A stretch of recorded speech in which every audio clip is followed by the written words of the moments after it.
Welcome to the Sage Advice Podcast, transforming the way people think and work so their organizations can thrive. Well, hi, everyone, and welcome to our podcast. I'm Ed Kless, and with me today is Dmitry Karpov. Dmitry is the co-founder and chief innovation officer of Robotics, an enterprise automation platform backed by Combinator and other Silicon Valley investors. Prior to ElectroNeek, Dmitry created and led EY Momentum, a global corporate accelerator of Ernst & Young based in Palo Alto. And at EY, he focused on enabling innovation opportunities for the entire EY global organization with more than 27,000 employees. 270,000 employees, leading annual global innovation and investing in intelligent automation. Welcome to the Sage Advice Podcast, Dmitry Karpov. Thank you, Ed. So I guess I should start with saying what brings me here, right? There you go. So why do you do what you do? I hate routine. And that's something that comes from my background of I spent some time in STEM. I was a former physicist and or working in journalism. I like analytical work much more than any kind of routine. And when I witnessed how technologies can eliminate routine from our daily activities, I decided to be part of that movement. And that's pretty much what brought me to innovation space at UI. Because in big firm like that, a lot of routine happens both in front office and in the back office. And it was pretty fascinating to see robotic process automation conquering both internal and external world of big accounting firm. So I was so fascinated by that at a certain moment, I decided to switch tables from being a consultant or being an internal team leader for building a product that I think has a great market fit. And let's talk a little bit about how you are seeing robotics process automation impacting the accounting profession right now. Sure. So I think it's all started actually back in 1990s with Microsoft Excel and macro in Excel. So that definitely brought a lot of gains with regard to time savings compared to accounting work or finance work in general in 80s. Surprisingly, routine never left because Excel is not the only one tool that we use.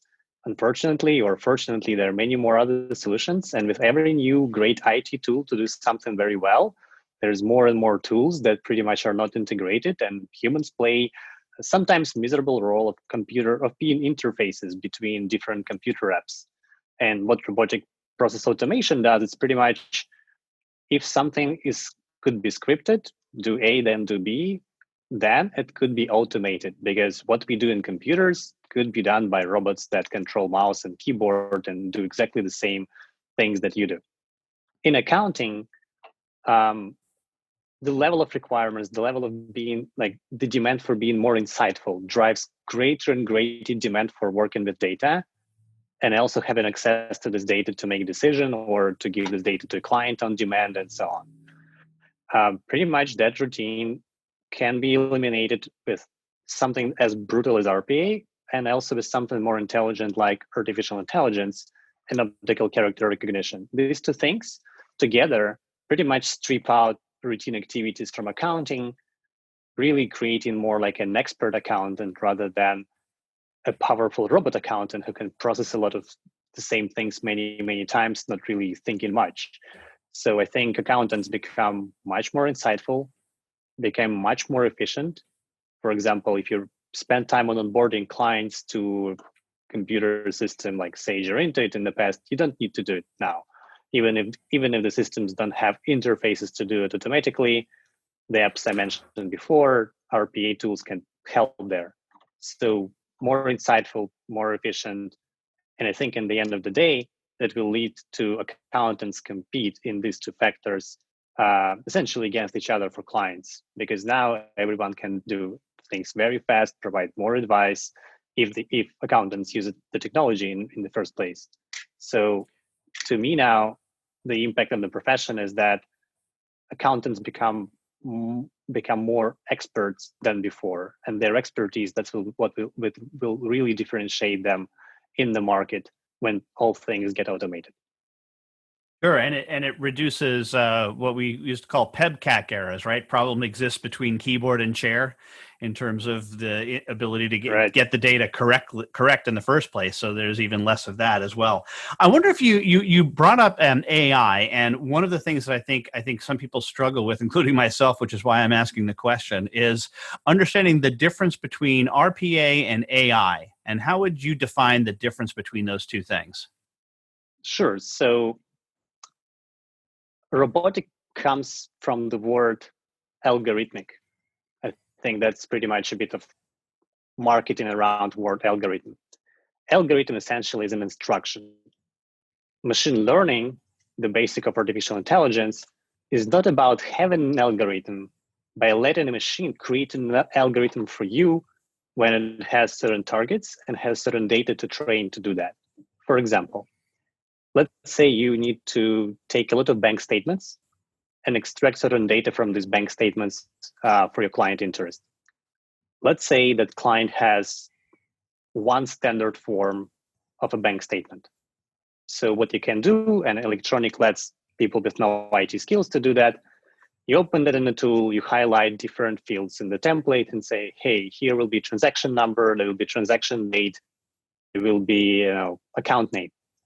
Take this data and pull it into an accounting system or in a tax system.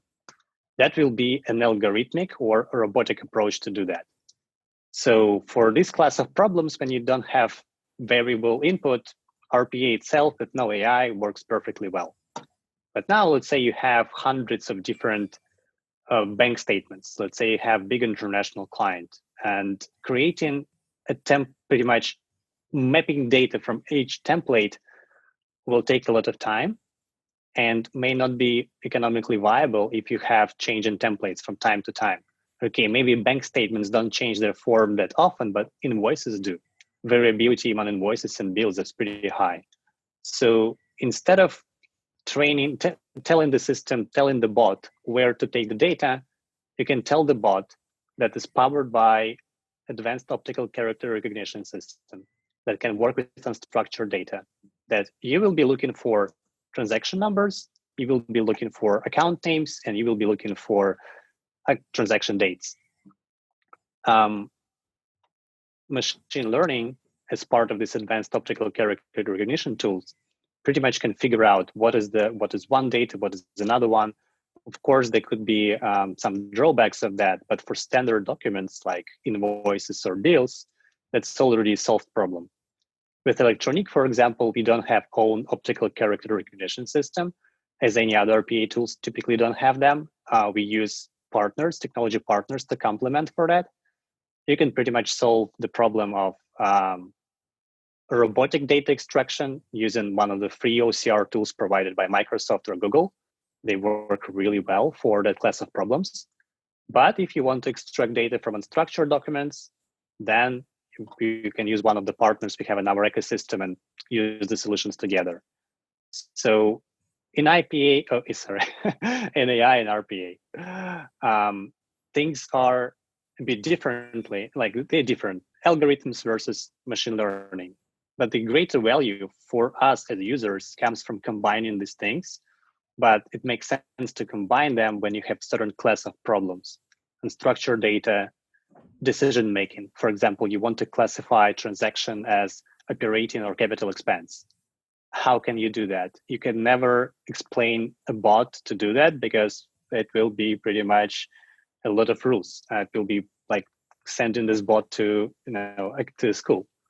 But if you have historical data, thousands of transactions, let's say in oil and gas, belong to operating expenses, thousands to capital, machine learning can figure out what are the good traces of these classes of objects and classify it automatically.